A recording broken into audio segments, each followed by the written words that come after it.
Welcome to The Memory Game, a podcast where I, Nathan Tuffin, and I, Rob Beer, exchange voice notes as we carry out the important work of recording an emotional history of video games for the betterment of future generations. This week, we answer a listener question from Joe about the newest games we feel nostalgic for.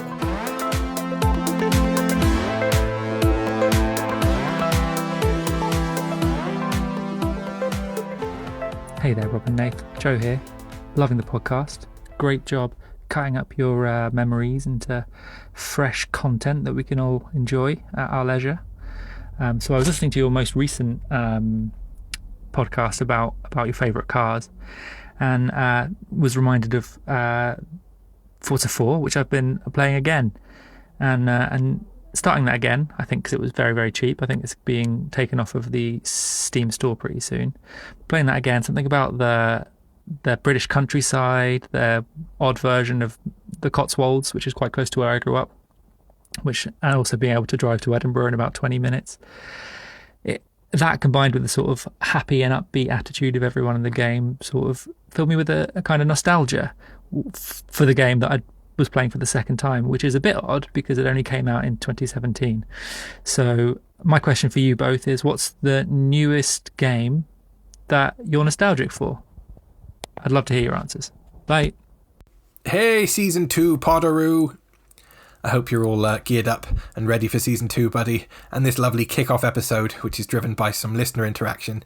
And I thought I'd start by saying a big thanks to Joe for excavating his cranial recesses, taking a pickaxe and digging up some of his own gaming memories, and then smelting them into a shiny ingot in the form of the excellent question that he sent to us. So as well as thinking about examples of newish games that I feel nostalgic about, Joe's question also made me have a real think about nostalgia in general and what it means to feel nostalgic about something. And also I tried to delve into what the qualities are something has to have in order for me to feel nostalgic about it specifically. And this is obviously a huge thing in the world of entertainment at the moment, and marketing companies and filmmakers, video game designers, etc. They're regularly bending over backwards to sort of try and tap into that feeling because it drives us consumers wild, and it kind of ensures the popularity of whatever it is they're producing.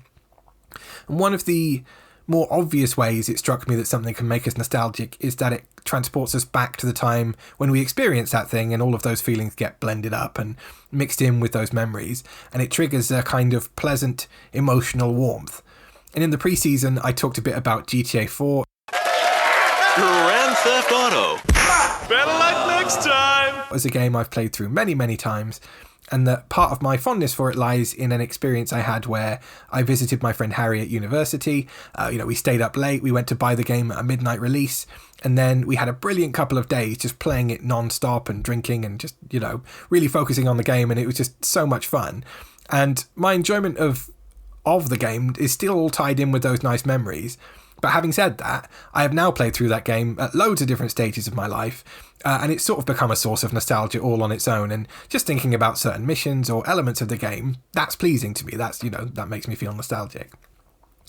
In Joe's Forza example, the thing that made him nostalgic was very much driven by the game itself and these sort of pleasant experiences he was having driving around the countryside and visiting locations he's familiar with, and like a general positive vibe from the game, from what I can tell. So what I've tried to do in my answer is choose examples where the sort of content of the game makes me feel nostalgic too, not just what was going on in my life at the time.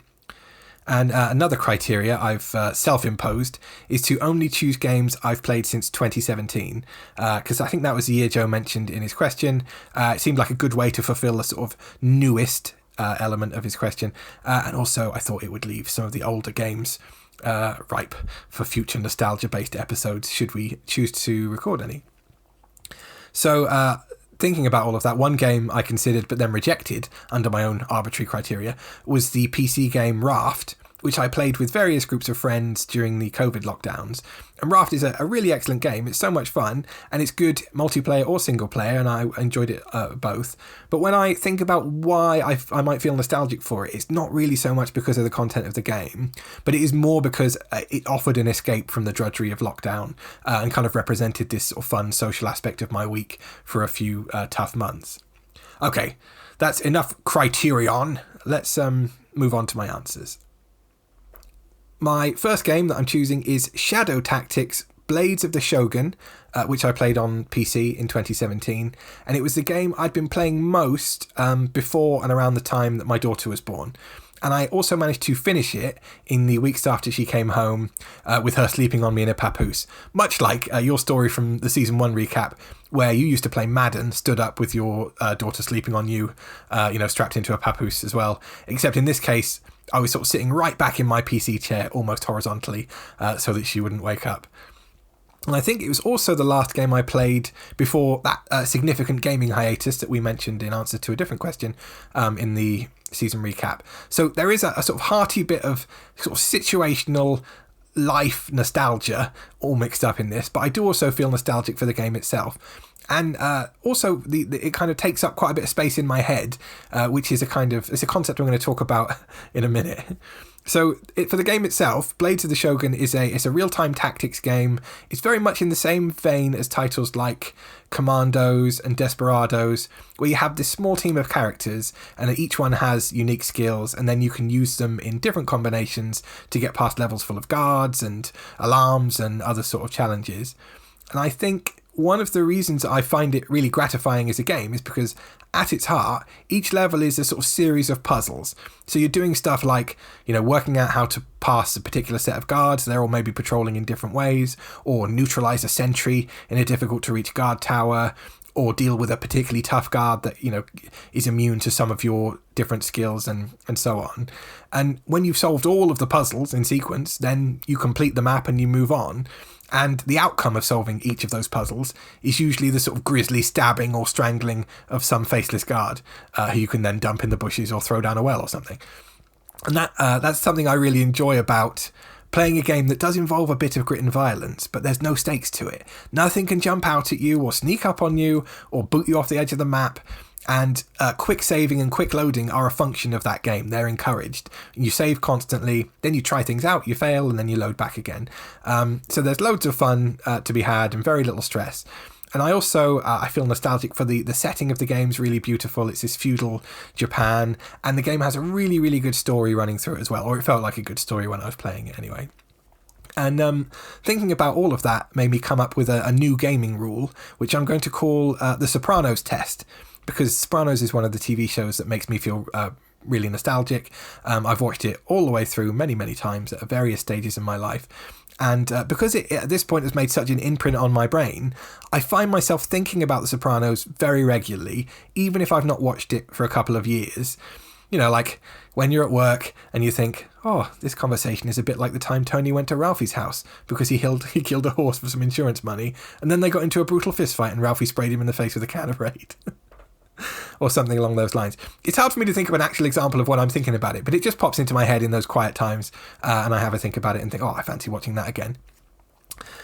So yeah, all of my games today pass the Sopranos test, in that I find myself thinking about them in my day-to-day life, even if I haven't played them recently at all. My second choice is Red Dead Redemption 2, which was released in 2018. I originally played it on the PS4 when it was released, and I mentioned it in the Season 1 review episode in the answer to that question about gaming hiatuses, because it ended a long gaming hiatus after my daughter was born, and it's been on my mind a fair bit since that conversation that we had.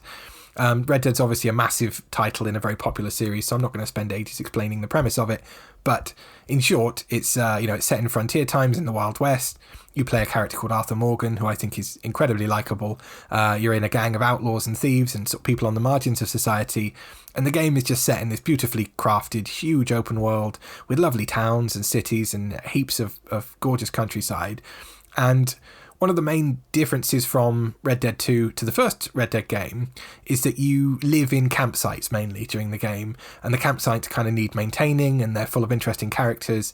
And a big chunk of the beginning part of the game focuses on sort of camp life and those experiences around living like outside of society, I suppose, and I found that really interesting.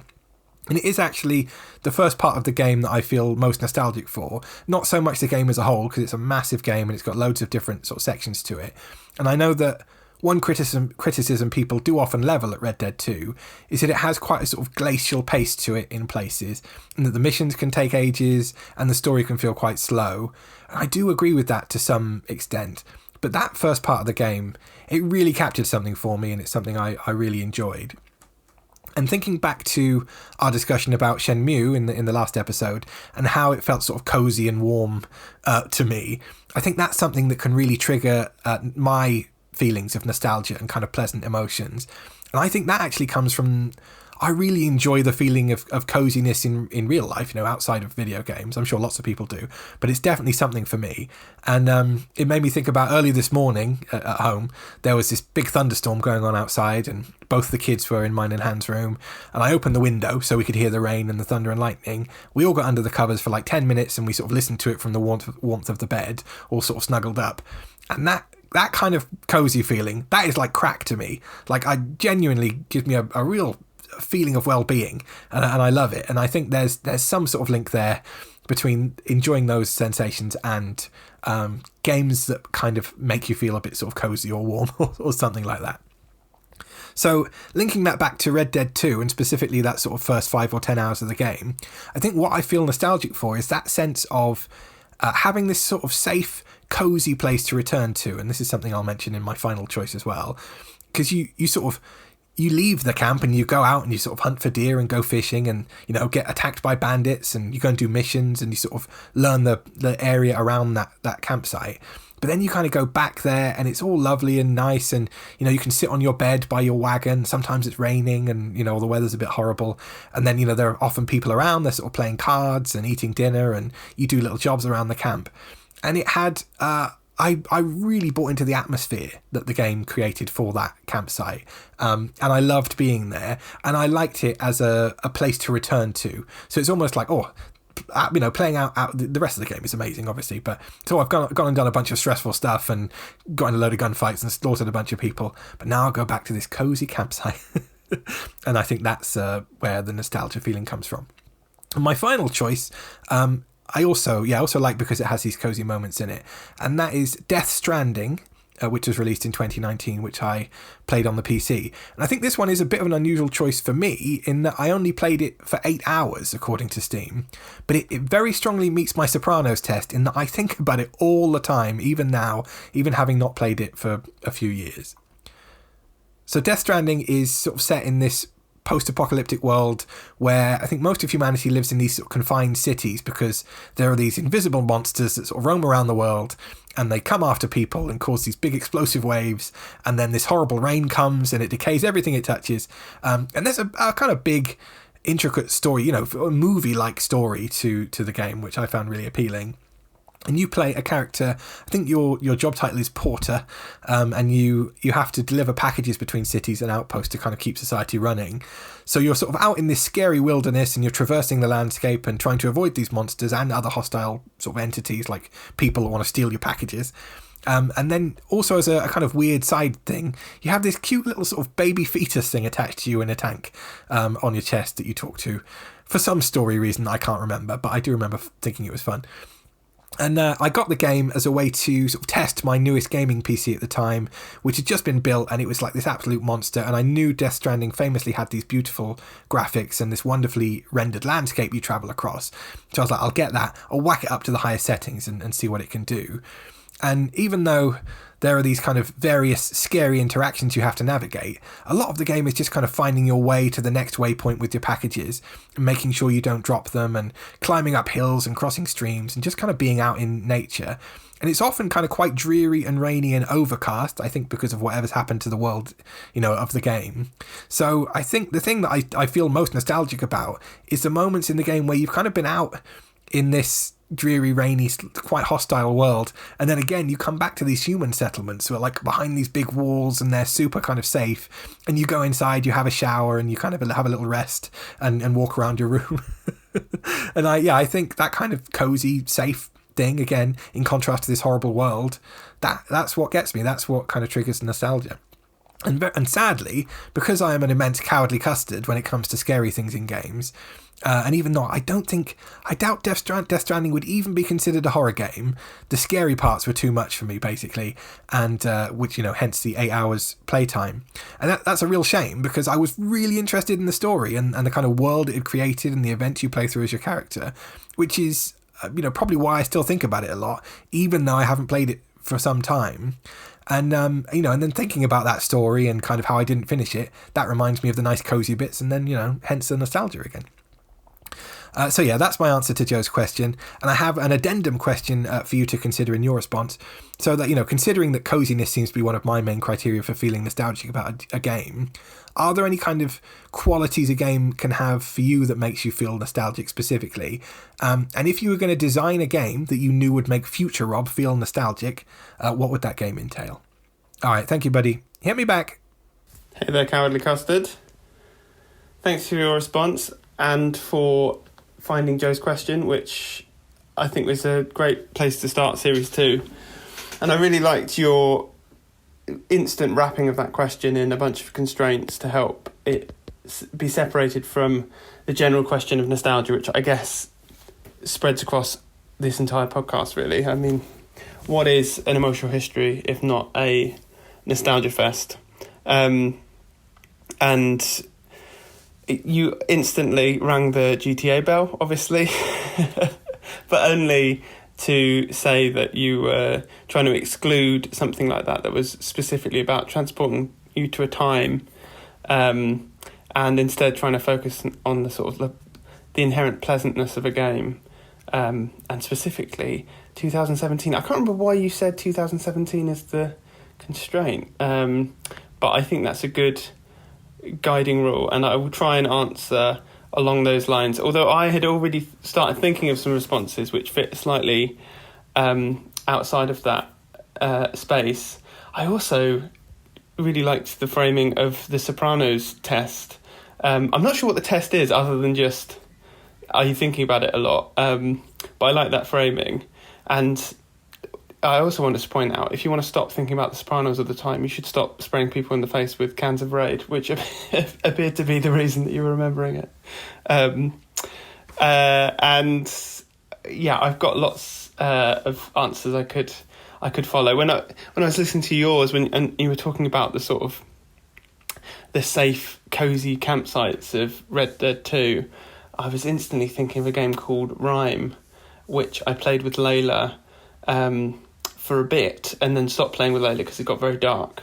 But it initially started with this anonymous child wearing a little red cape, being washed up to shore on this really luscious and beautiful island, and all these little animals around that you could sort of needlessly interact with. You couldn't harm them in any way, and it just felt like a very sort of safe space. And you sort of had to follow this spirit fox around, pushing things, sliding things, I think activating little beacons that eventually open up the next part of the island. And it's a really interesting game, and goes lots of different places with its narrative, eventually focusing in around the idea of grief and the afterlife and death.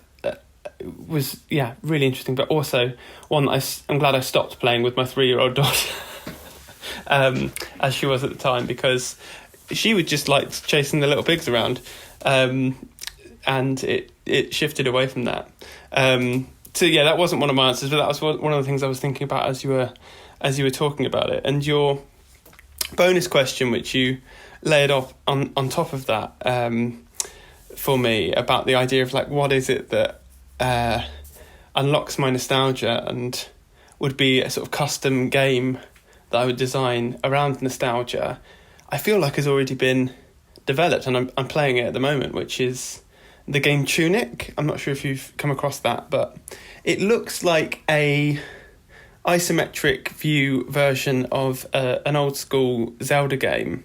So reminiscent of those early Zelda games for the Game Boy and for the NES, but from an isometric perspective.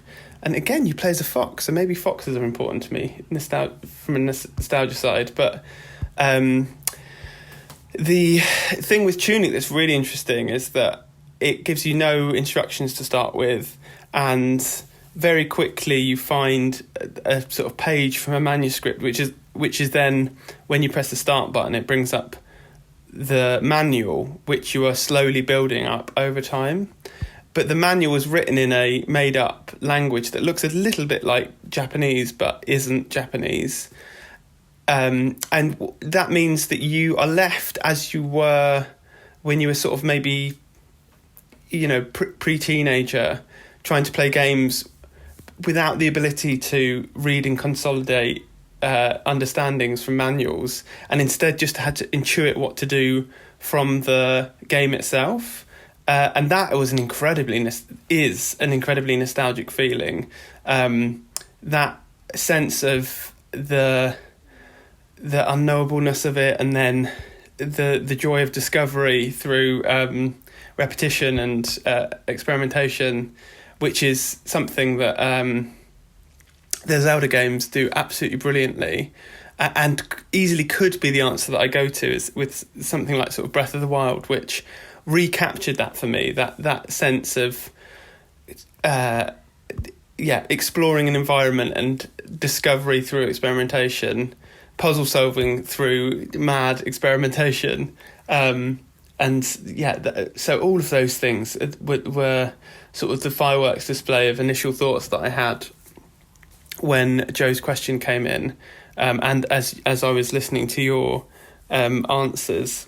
One last thing I will say before I get to my three is this idea that's maybe a little bit linked to what you were saying about Death Stranding, about it wasn't one that you necessarily knew at the time was going to stick with you forever, but ended up being something that passes the Sopranos test. And it's a quote which I don't know the origin of beyond my friend telling it to me, my friend Matt mentioning it once, which is the idea that a film is a slow, soft bullet to the head. And I think about that all the time, in that it's not always in the 2 hours of watching a film that you fully get it, or that's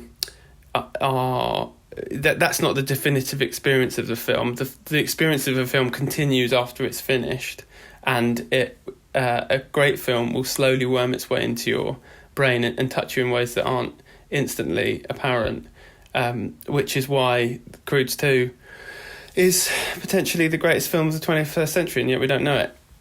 I haven't seen Croods 2. That was just the first thing I could think of that was clearly a wrong answer to that question.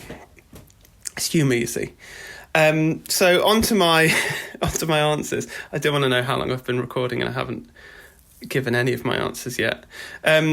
What I did was I had these answers before you came up with the buckets or the constraints that you were sticking to, and instead I'm going to give you a sort of whistle-stop tour of the ways that I was thinking about it. So the first thing that I was thinking about was, well, I'm nostalgic.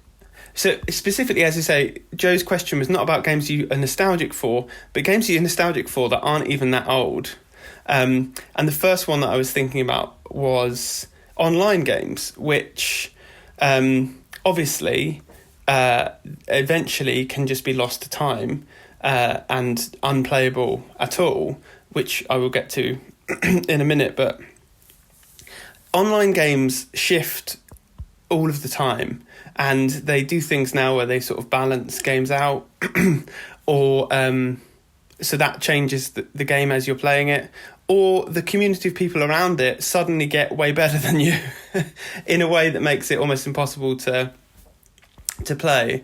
And so I was thinking there about sort of, I enjoyed playing Overwatch for a bit, but then it got to a point where everyone was very good at it and I couldn't keep up. The same is true of Rainbow Six. That game's been out for nearly a decade now, apparently. So again, could I really include this as an answer? But beyond that, it's a game that is just been played by the same group of people the whole time. So unless I'm very, very lucky, you're just playing against people with hundreds of hours in the tank, and they will just decimate you. So one of the things that I'm nostalgic for with like an online game like that is that little sweet window where not everyone was absolutely brilliant at it, and it felt like, oh, I might be good at this game. And the king of those for me is a game called Fall Guys, which I know you've played because I encourage you to play it a little bit. But Fall Guys is reminiscent of It's a Knockout, the 90s and maybe older British TV show, which involves... So the Fall Guys, I'm not going to talk about It's a Knockout, you can Google that. But Fall Guys is like a 3D platformer game, but using that battle royal mechanic. So 60 of you start. It does matchmaking. 60 of you start. You play a mini game, which is like a sort of platformer. Like you have to jump across a bunch of obstacles and race to the finish. And the first 40 people get through. And then there's another mini game, and that cuts down the number of people further until eventually there's about 8 of you. And you play the sort of final minigame, which is a race to the top of the mountain, and you then have to try and leap and grab a crown. And if you do, you get a crown, and that means you unlock, more hats for your character to wear, or different colour schemes or whatever. And it's a game that I played with my friends Matt and Tom a bunch during lockdown. Again, not necessarily nostalgic for lockdown, but there was a sweet spot where I was playing it a bunch. There were lots of players, so it was quick matchmaking. And the thing that's happened now is that they've added loads and loads more mini games, and to make it interesting and challenging for the people that have played it for a long time, they have changed it a bunch in a way that means I'm less good at it and spend more time getting knocked out in the first rounds, where I sort of had a fighting chance in those early days. And the moment where me, Tom and Matt played it a bunch, I say, because there was nothing else on anywhere in the world, nothing to do, nowhere to be, and it was one where we instantly had sort of like catchphrases. So we had a rule that if 2 of you got through the first round, that was enough. So 2 in, all in, which meant if 2 of you got through to the next round, you stuck with it and watched the other 2 people, if you were that third person that got knocked out. Whereas if 1 of you got knocked out, if 2 of you got knocked out, then in that first round, then you waited. But also 3-easy peasy was another one, which is if we all got through in the first round, that was 3-easy peasy. And there was some other rule, I can't remember what it was, but like once you'd got through the second round, everyone was just watching each other. So if you were that last man standing after the second round, the other people just watched you because you had a shot at the crown. And we played it for a couple of months, all getting fairly close to a crown, but just the final race was killer.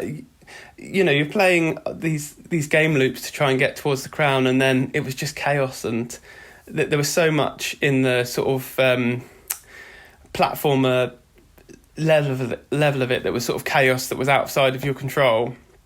And there was a moment where I finally got up to the top, jumped to grab the crown, and then it said, just as I watched my character sort of glide through the crown and fall into the abyss, and I saw this little flash that said R2 grab, and I was like, what?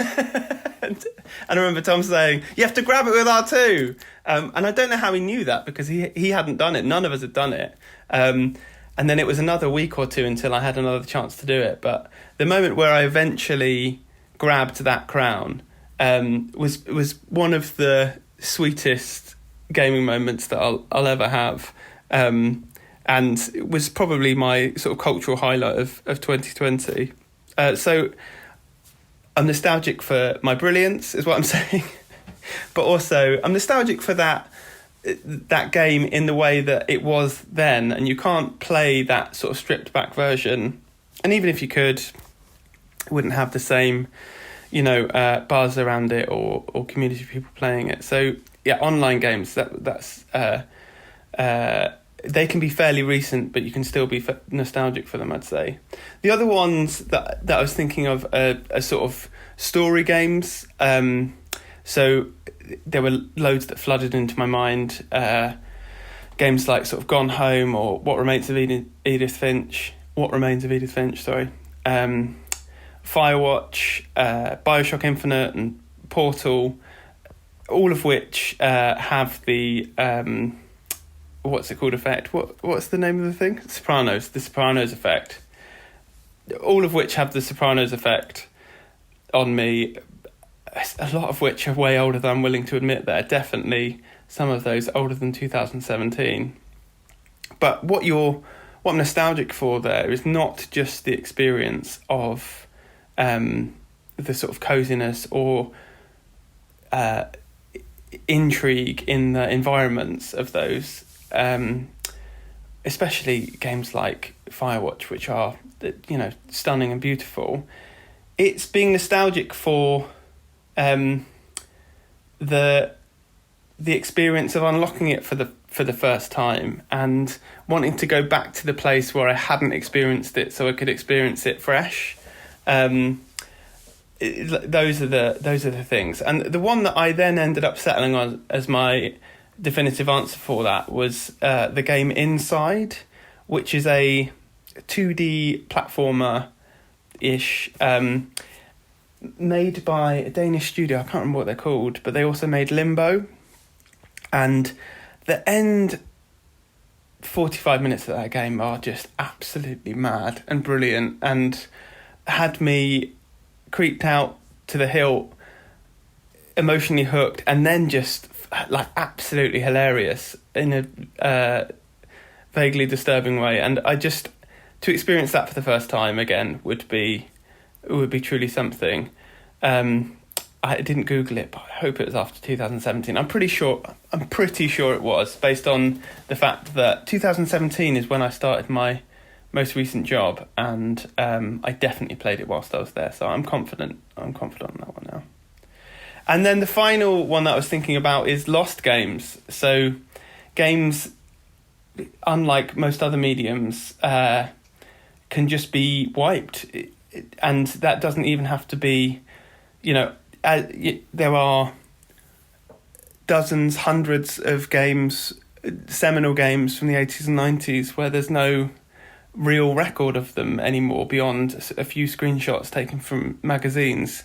And it's a perpetual problem that there are literal institutions trying to scrabble around trying to solve. And you'd hope that would be better with the modern experience, but Draw Race, which I've mentioned on here before, is unavailable on any platform. It was an iPhone game and is unsupported on modern iPhones. I don't know if there's a way of potentially buying a really old iPhone and being able to download it on that, but I imagine it's not on a server anywhere to be downloaded. So that's one that would fit in there. Another really early iPhone game that I played was a game called Ziggurat, which was super simple, sort of not tower defense. One of those games that you were stood on top of a mountain, you could shoot left or right or up, sort of thing. You were just dragging your thumb around, fighting wave upon wave of robot, and it would let out a horrendous scream when you died. It sounds very rubbish, but it was perfectly executed and reminiscent of what it was like to play a sort of early 90s, late 80s arcade game. Had that thrill and rush to it and simple, addictive nature to it. And then the one that I am going to pick as my definitive game for this is a game called Stick Cricket, which you can play on the iPhone now. You can play a version of it, but the core of those games was on Flash, and there was a 2-player 1 keyboard version. Without incriminating myself too much, I played it a little bit at work with Tom. Yeah, so it was like one of you used the number pads to decide what ball the bowler would bowl, and then the other person used the WASD keys to do the batting. And it was just as simple as it could be, but done to absolute perfection. I could do another 25-minute voice note on this if needed. I could do an art exhibition based around the dynamics and story over time that developed between me and Tom over it. We had like spreadsheets going on where we would record the innings, so we could do like sort of test match series. It was an intense rivalry, and it's gone, and there's no bringing it back. And that's true of so many Flash games. Again, I think there's an Internet Archive project to make some of those things playable, but it's down to individual efforts of developers who made the things. And I think in all likelihood, a lot of those things are just gone, which is, you know, interesting and delightful and wonderful in its own way, I suppose. But all the more reason to record this stuff for the betterment of future generations, I suppose. But yeah, I guess that's my just quick follow-up question for you is, do you have any memories of Flash games? Oh, that's too big. I don't want to go too big there. Are you nostalgic for a Flash game that's been lost to time, I suppose? And if so, did you argue with Tony Soprano about it? Hey, Nostalgia Fox. Thank you for your answers, buddy. As always, I loved your choices. And once again, even though you had to do a little bit of deft footwork to take my dictatorial criteria into consideration, you came up with games and ideas that were very different to mine, I thought, which I hope is becoming one of the main strengths of our podcast. And you also introduced me to some games I'd never heard of before, like Rime and Tunic, which have both been added to my Steam wishlist since hearing your message. But it started to strike me that even though I consider myself to sort of be quite across video games, I think I've played quite an eclectic mix of games. Out of the two of us, I'm definitely becoming like the mainstream guy, aren't I? You know, you're including these sort of indie games with interesting concepts and sort of beautiful art styles, and I'm just gobbling down great spoonfuls of AAA titles left, right, and centre. And of course, as a testament to that, you're right, I did indeed ring the GTA bell once again in that last episode, and it definitely feels like we need to start adding some sort of signifying sound effect every time that happened. So yeah, thank you for that message, and apologies if my criteria bound your hands a little or messed with your thinking. And also apologies to Joe for taking his nice open question and binding it with my various requirements and prerequisites. They really are just intended to keep me on track, so please never feel like you need to abide by my rules unless I have specifically demanded it. And I chose 2017 because Joe mentioned it in his question as the year the version of Forza he was playing was released. So I just took it as a loose guide. But actually, looking at my choices, Blades of the Shogun was released in 2016, so already broken that.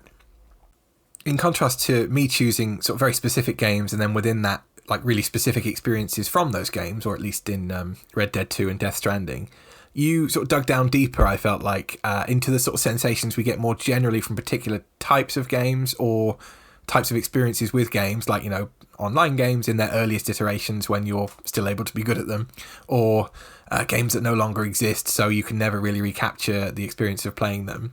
And when you talked about playing Fall Guys and that fantastic story of you just missing the winning crown, it reminded me of so many similar experiences where you feel like, I think I always get a sensation of like, if I kept playing this game, maybe one day I'll be one of those people that's really good at them years later, battering all the newbies. But of course, you know, we want to play new games, we want to have new experiences, and our lives only have so much time in them.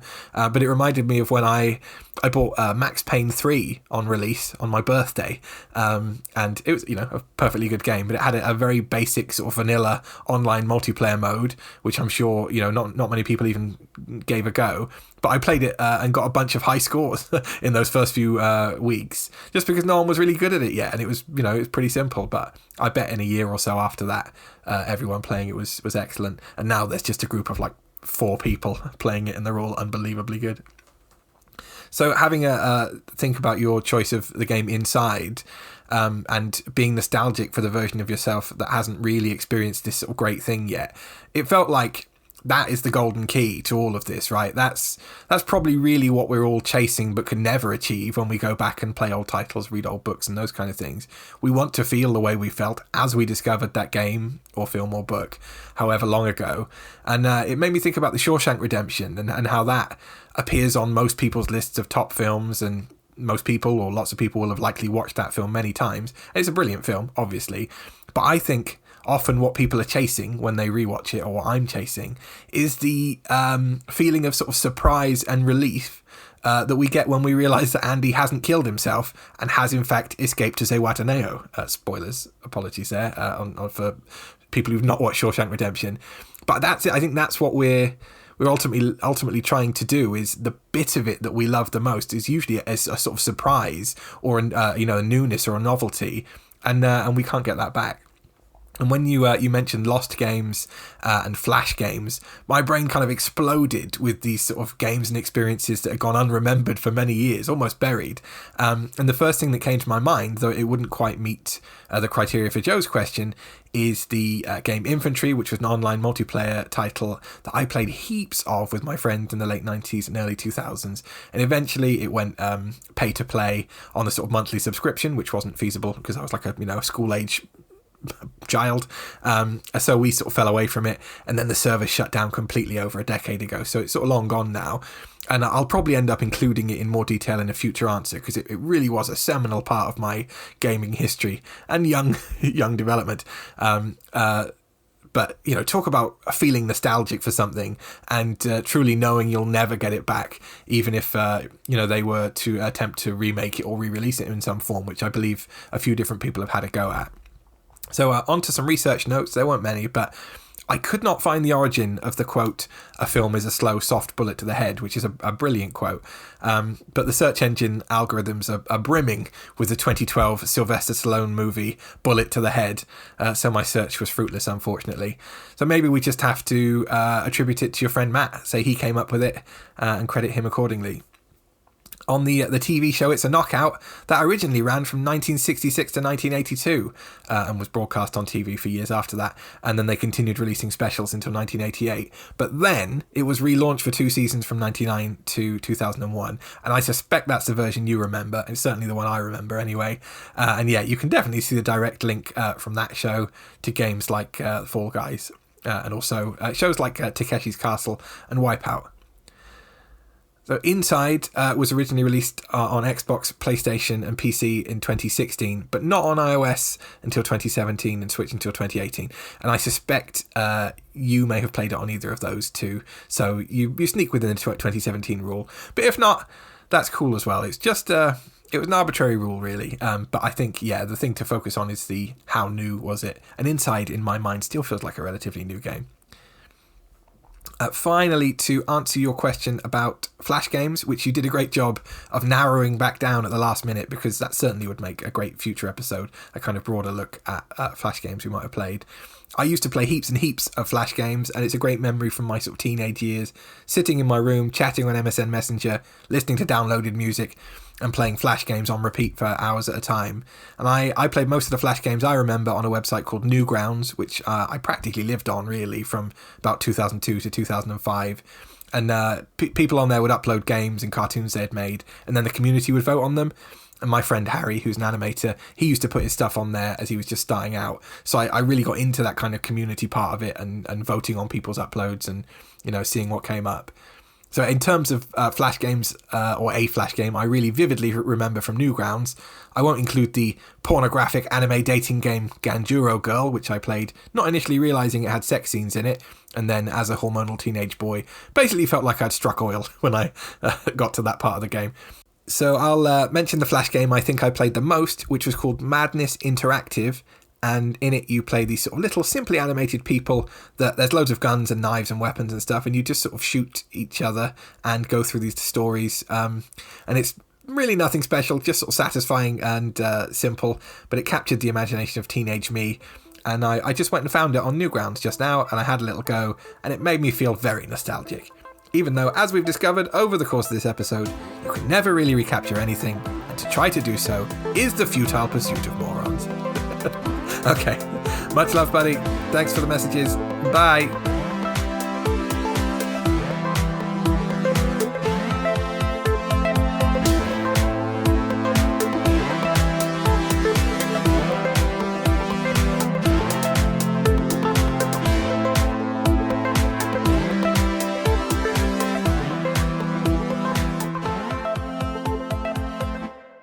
I looked up the Flash game that you mentioned, Madness Interactive, and I'm not sure I played that one specifically, but I definitely played a lot of games in that genre, which were essentially stick art, like stickman art, but then with sort of hyper violence as part of them. And as I saw that imagery, a sort of memory came sort of screaming into my mind. And I tried to not think about it, but then I did, and then it affected my whole body. So I will talk to you about it now as a sort of form of therapy, trying to exorcise that demon from my past. So essentially, what ended up happening was, as I say, I was looking at the Madness Interactive screen, and it reminded me of that era of the internet, which would have been when we were around sort of year 7 or year 8, the sort of era of hamster dance. So there was a website called hamsterdance.com, and it was just a series of what you'd look at now. It was like a series of GIFs of hamsters dancing on a page with a repetitive song, which ended up, in fact, a repetitive audio sample taken from Robin Hood, the Oodalally song at the, not Oodalally, the ba-dee-ba-dee-ba-do-do song at the start of Robin Hood, and it was remixed and made into a #1 single, which I owned, I think. All this is a distraction. But during that era of the internet, there was another website which was called Stick Figure Death Theatre, which was, again, they wouldn't have been GIFs, but they would have, you would look at them now and think of them as GIFs, format-wise. Or maybe they were, I don't know. Don't want to turn this into a nerdy tech history podcast, but they were little loops of animations of stick figures murdering each other in different ways.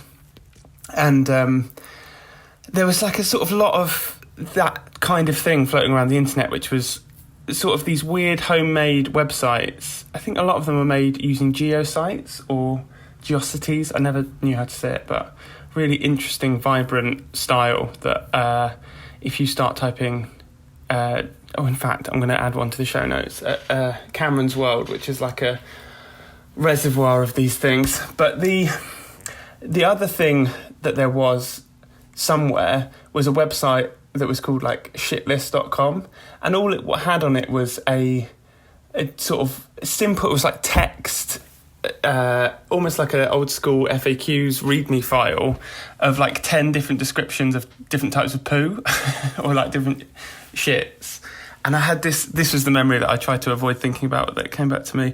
I have a memory of spending a lunch break in the IT rooms, and then I was like printed out that page, but then it printed out like 60 copies, and I grabbed them, and I think I put them on everyone's tables or something. Like, it was very like, old enough to know better, but also there was something of the like trying to connect with people through clowning thing. Just a big old misfire. And it's the sort of thing that my mum would have told as a story of the sort of like anecdotes that she would have got up to. But her threshold for when I did those things was like, all she had was derision and scorn for when I did things like that. It was very cringy. And also, so got bollocked by a teacher, obviously, and probably some sort of detention for it being swear words, it being a weird thing to do when she was just about to start a lesson. Everyone came in and there was like these like random bits of paper, and also just very cringe, just detention for being cringeworthy. What are you doing? Also just a massive waste of paper as well, in a way that makes me cringe now as a sort of, lazy fair weather environmentalist. So yeah, the internet, flash games, memories, shit, don't remember shit, don't remember. Memory complete. Uploading memory.